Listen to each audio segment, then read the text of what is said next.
Unionized machinists working for Textron Aviation preparing to begin their strike in less than 2 hours. Textron Aviation saying they took every effort to avoid a strike.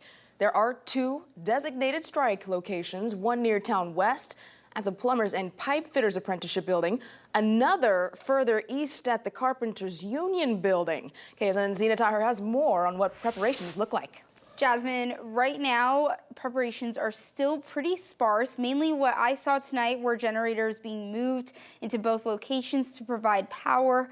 I also did talk to a union member who did not want to be identified, who told me earlier in the day members were putting together signs at the main machinist union building on Meridian and shipping them out to strike locations. We don't know how long this strike could last, but the potential impact could be big. More than 80% of machinist union members at Textron Aviation voting Saturday to reject Textron Aviation's best and final offer after union leadership recommended approval, calling it, quote, one of the best contracts in decades, end quote. It's interesting to see just how defiant the union membership base is to their leadership right now. Union leaders telling me off camera their choice to vote to strike was born out of frustration with healthcare and retirement benefits as inflation continues to rise. And that's one of the pitfalls of high inflationary environments is people get scared.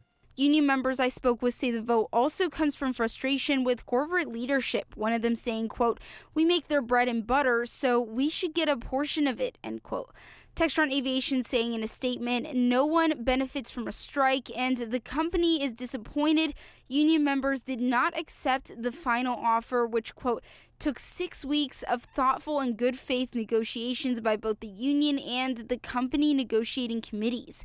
Newman University Associate Professor of Management Larry Straub saying the vote to reject Textron Aviation's offer is likely coming from frustrations that have been growing for some time. By the votes, the lopsidedness of these votes, I think that speaks to a fact that there's definitely some pent-up resentment here. So he says if or how the strike will affect Wichita's economy depends a lot on how long the strike lasts. If they go much over a month, if they get into 2 months and up, that's where I think things could get a little bit more intense and eventful. Union leadership declined to comment on camera today, only saying union members are solemn as they get ready to strike. Textron Aviation referring me back to their statement from yesterday, saying they remain committed to collaborating on a contract beneficial to all parties in the long term. Here for you, Zena Taher, KSN News 3.